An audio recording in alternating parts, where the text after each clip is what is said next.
What's up, everybody? Today we're going to walk through Precision's Solo family. So Solo is their spec grade high performance track and surface mounted accent lighting line, right? It's a beautiful fixture, looks something like this in the surface mounted version. Very clean, very simple.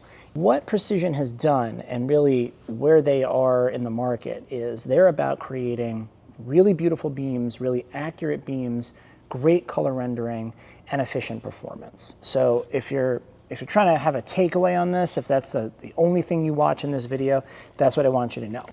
We're gonna walk over to the table. You can see 3 of those spots are on right now. What I have today are the Solo 8, 11, and 20. We're gonna fire those up. We're gonna fire them at the white wall. We're gonna take a look at their beam spreads, and we're gonna walk through their performance. All right, so as we get this fired up, I'm going to turn the lights off and we're going to take a look at these 3 spotlights together, and then I'm going to walk you through the performance functions of each of these families. So, as we come up against this white wall here, I'm going to show you what we're looking at. All of these samples are 2700K. What you're going to find is everything is over 90 CRI when it comes to these guys. In fact, most of the time it's above 92, and in the main families, you're going to look at over 98 CRI. I'll fire this up and we're going to take a look at the beam spreads. So, Solo 8, Solo 11, and Solo 20. And you can see the intensity of these. These are about 8 feet from this white wall and what they're able to fire up here. So, I'm going to take this down here. We're going to take out the 11. We're going to take out the 20. And we're going to focus on Solo 8. Let's talk beam spreads. Okay, this is the 15 degree in the Solo 8. First of all, very punchy. We're about 8 feet away from the wall. You can see that nice tight spot in the middle, feathering out to a nice soft field angle with a gentle edge on the outside. There are no accessories in this fixture at this point. This is just a straight 15 degree beam. You could put in a softening lens. You could put in a hexel louver to hide that source a little more. You could put in a linear spread lens. There's lots of capabilities for that beam spread. Solo 8, okay, great. Now, we're gonna look at the Solo 11. So more punch because it's a bigger fixture. Same basic optical principles though, and I think that's one of the nice things about looking at this family from side to side. So first of all, the beam is again really punchy in the center. We're not getting a lot of coloration or discoloration across the beam, just a little bit of feathering and warming on the outside. But again, I don't think that's gonna be something that is a deal breaker in terms of spec. It looks really good and really clean. I also just want to hold this up against or next to that MR8, okay? So you're going to see that there's a little bit more punch coming out of the MR11 or the Solo 11 versus the Solo 8, which makes sense. It's a bigger fixture, a little bit more lumen output, but very, very similar performance. I think you're seeing a little more warmth out of the 8 than the 11, which is kind of interesting. But overall, I think you're seeing really consistent performance and really, really nice beam spreads. Okay, Solo 20. Solo 20, this is way too close for this beam to be here, right? We're still only 8 feet away. I'm gonna back this up as we're speaking, just so you can kind of see from a more reasonable distance what's gonna happen. But that same 15 degree beam spread, as I back it off, there you go. That's a little bit more representative of what this is really going to look like. So it's a nice, again, that beam is really, really clean.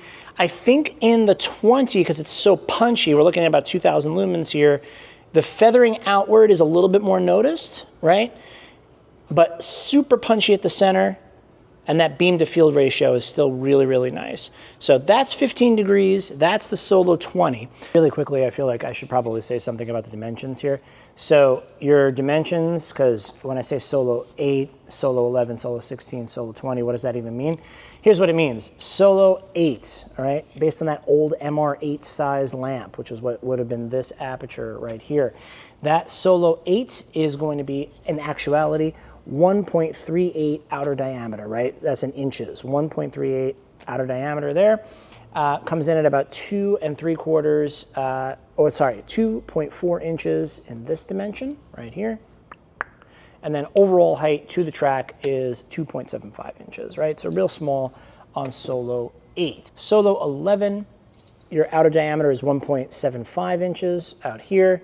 It comes in at just about 3 inches long, and then all the way up to the track is 3.4 inches for what that if that helps you. I don't have a Solo 16, but I'll just tell you that the outer diameter there is going to be 2.59 inches, so almost 2 3/4, with a 4.2 inch length, so 4 1/4 long in that dimension. And then, of course, there is the big guy, the Solo 20. I'm holding the surface mount version. The track is not very much different, but I'm going to show it to you anyway. Outer diameter on the 20 is going to give you 3.15 inches in outer diameter, and it's about 5.1 inches long in this dimension. So, lots of really cool dimensioning on this. Really, this is the old school sizing. It's like, it's nostalgia for me. Very clean aesthetic, and no need for snoots. Okay, that's the sizing. So, clean cylinder, really nice aesthetic. What you'll not see is any kind of accessory snoot, right? We're going to do a black interior in here, make this very dark and quiet, and regress that lensing. When I unscrew this sheath, I'll do that here. This is a threaded sheath here, pops off, and we're looking at what captures the light module. The light module here is your accessory holder. So if I open this up, what you're going to find is, once I unthread that, is there's your aluminum threading, there's your optic, okay? The optic lives in here, interchangeable in the fields, no tools required. Just pop this out. I have the spot optic in there now. The optics are marked. Let's see if I can find this here. Optics are marked on the lens. You might not be able to see that in camera, but optics are marked on the lenses. You can swap these out right in the fields. You just pop this into place like this. So simple, a child could do it. You pop this in like this, let this settle. There we go. Nice and level in there.